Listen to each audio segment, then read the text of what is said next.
कौन है ईरान का घर का भेदी जिसकी वजह से मारे गए सुप्रीम लीडर खामेनी? किसने की खामेनी के साथ गद्दारी? एक बात तय हो गई है दोस्तों, जिस पॉइंट प्रिसिशन के साथ उस क्षेत्र को निशाना बनाया गया जहां खामेनी बैठकर बैठक कर रहे थे अपने बड़े बड़े नेताओं के साथ, इससे तय हो जाता है कि जमीन पर खामेनी के करीब कोई ऐसा शख्स था जिसने अमेरिका और इस्राएल को बताया कि खामेनी वहां मौजूद थे और उसके बाद यह हमला किया गया। और बात यहां नहीं रुकती, इस खबर को देखिए। इस खबर के मुताबिक सऊदी के शासक मोहम्मद बिन सलमान लगातार ट्रंप से फोन पर बात कर रहे थे और उन्हें बता रहे थे, उनसे कह रहे थे कि ईरान पर जल्द हमला किया जाए। और यहां पर साफ तौर पर एक दोहरा मापदंड दिखाई देता है, क्योंकि रियाद एक तरफ यह कहता है कि ईरान पर हमला ना किया जाए और दूसरी तरफ इस खबर के मुताबिक मोहम्मद बिन सलमान ट्रंप से लगातार कह रहे थे ईरान पर हमला करने के लिए। यह साजिश बहुत गहरी है।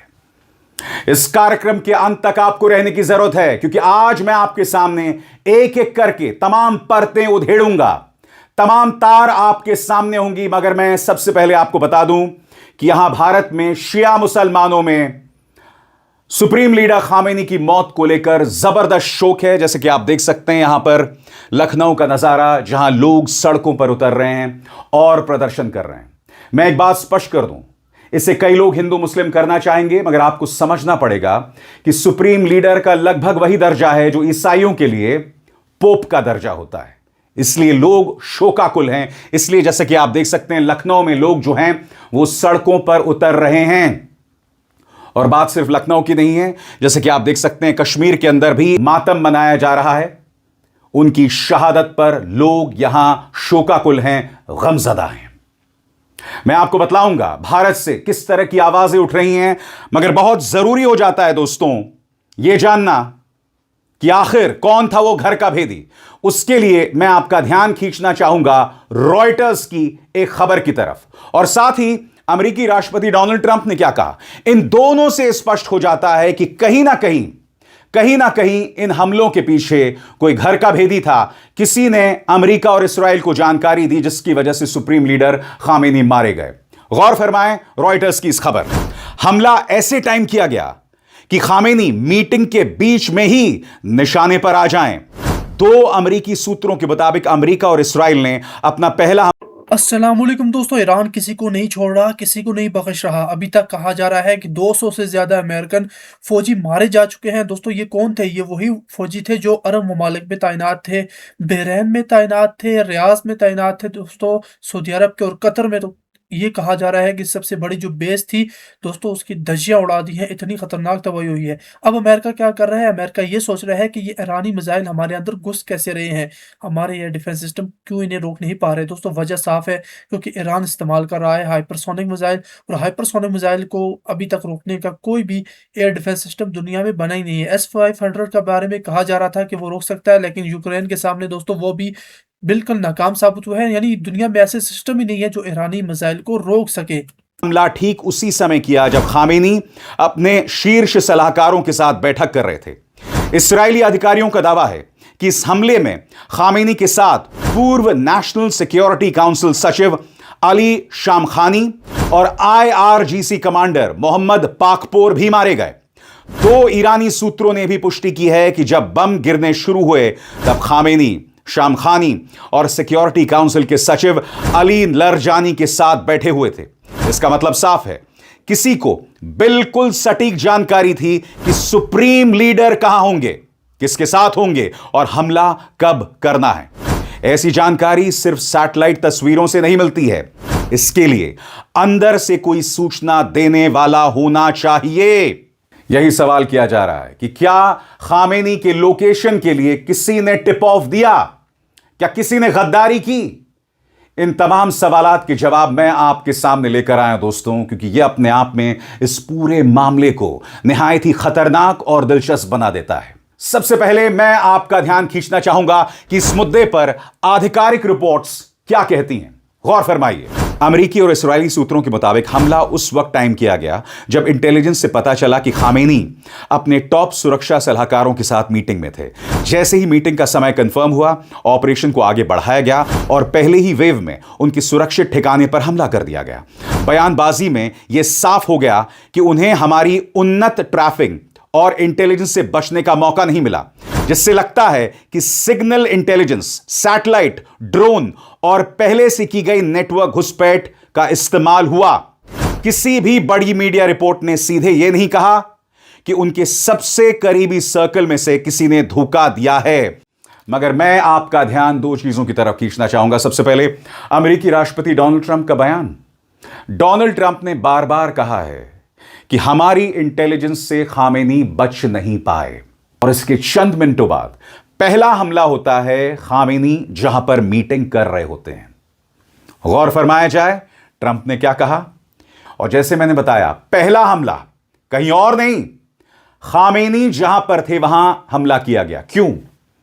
क्योंकि अगर कहीं और हमला हो जाता तो खामेनी सतर्क हो जाते और उन्हें अंडरग्राउंड ले जाया जाता। लिहाजा सबसे पहला हमला खामेनी पर किया गया ताकि उन्हें बचने का रास्ता नहीं मिले।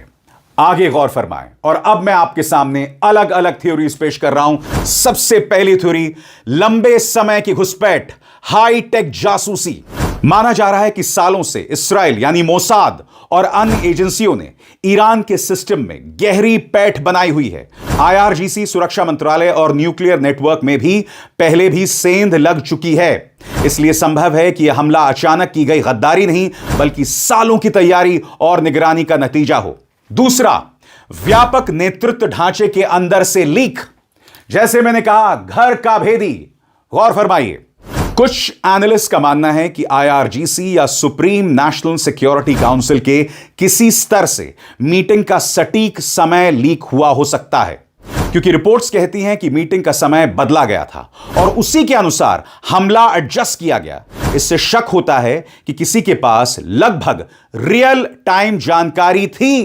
गौर फरमाया आपने, मीटिंग को मुलतवी किया गया, स्थगित किया गया, बावजूद उसके मिसाइल्स वहीं आकर लगती हैं जब मीटिंग होती है, और बावजूद इसके कि मीटिंग को स्थगित कर दिया गया था। इसका मतलब अंदर से कोई ऐसा शख्स था जो जानकारी लीक कर रहा था। आगे आपके स्क्रीन पर, बेहद करीबी सर्कल से गद्दारी। सोशल मीडिया में चर्चा है कि उनके निजी सुरक्षा घेरे या घरेलू सर्कल में से किसी ने जानकारी दी।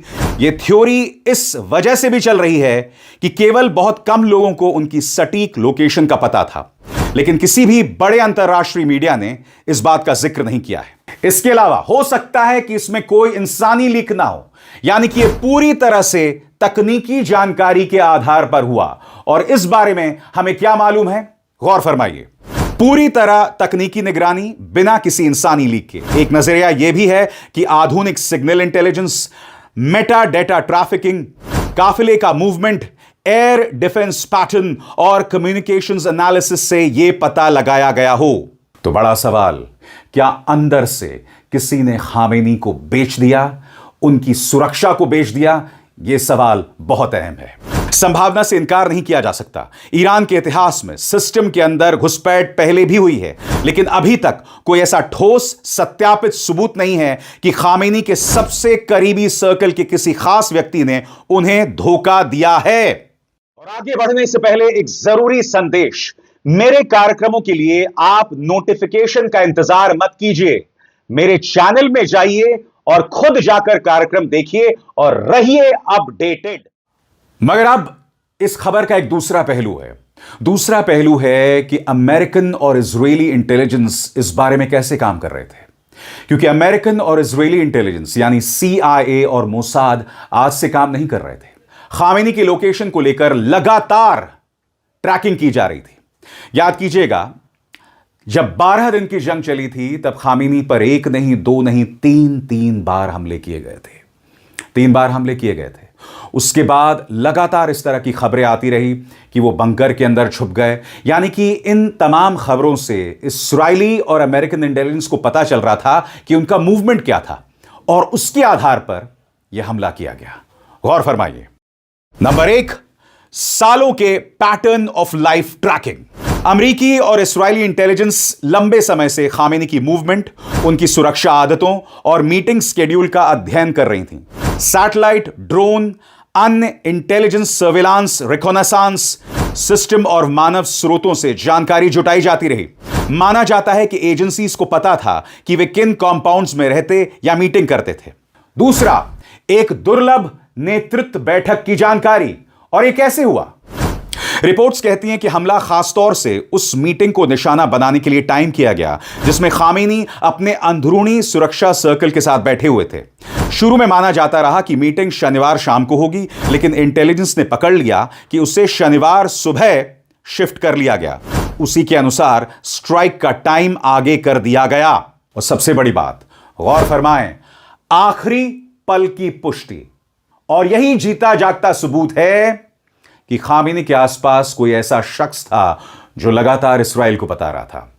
आपकी स्क्रीन पर सूत्रों के मुताबिक उनकी मौजूदगी की पुष्टि होते ही ऑपरेशन शुरू हुआ। इसका मतलब हो सकता है कि किसी कम्युनिकेशन इंटरसेप्ट से जानकारी मिली, हाई रेजोल्यूशन इमेजरी से पुष्टि हुई, या किसी मानव स्रोत ने आखिरी पल की सूचना दी। और इसके अलावा, जैसे कि आप इस तस्वीर में देख सकते हैं, यह वो कंपाउंड है दोस्तों जिसे निशाना बनाया गया।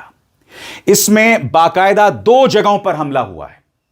सबसे बड़ी बात, बाईं तरफ जो आप लोकेशन देख रहे हैं, यह वही जगह है जहां खामेनी बैठक कर रहे थे। यानी कि इजरायली और अमेरिकन अटैकर्स को पता था कि खामेनी किस कमरे में बैठक कर रहे हैं। आपके स्क्रीन पर तेहरान में उनके मुख्य सुरक्षित कंपाउंड शुरुआती टारगेट्स में से एक था। रिपोर्ट्स में कहा गया लगभग 30 प्रेसिशन बॉम्ब कुछ ही सेकंड में गिराए गए। बताया गया कि वे भूमिगत थे, लेकिन सबसे गहरे बंकर में नहीं थे, इसलिए शुरुआती हमले में ही उन्हें निशाना बनाया जा सका। अब यह जानना भी बहुत जरूरी हो जाता है दोस्तों कि अमेरिकन और इजरायली इंटेलिजेंस ने आखिर किस तरह की इंटेलिजेंस का इस्तेमाल किया। और ऐसे में हमारे सामने ये 3 किस्म की इंटेलिजेंस आती हैं। पहले है SIGINT which is signal intelligence, दूसरा है IMINT जो है इमेजरी इंटेलिजेंस, और तीसरा है HUMINT यानी मानव इंटेलिजेंस यानी ह्यूमन इंटेलिजेंस।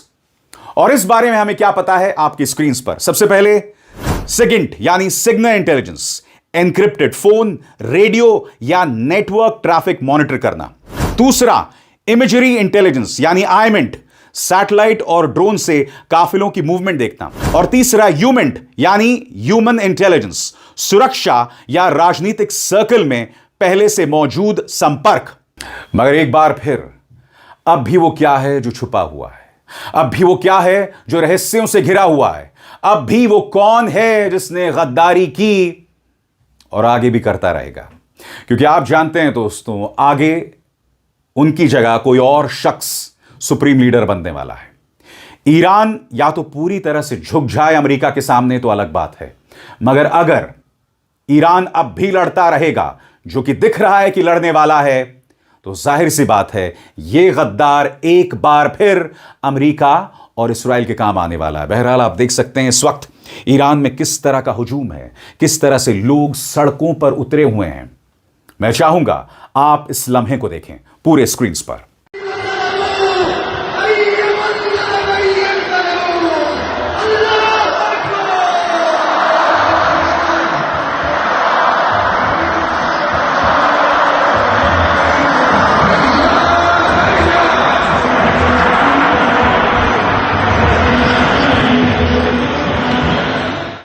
और जैसे मैंने बताया, यहां भारत में भी लोग शोकाकुल हैं, लोग सड़कों पर उतरे और यहां पर भी गद्दारी की बात की जा रही है। सुनिए लखनऊ में लोग क्या कह रहे हैं।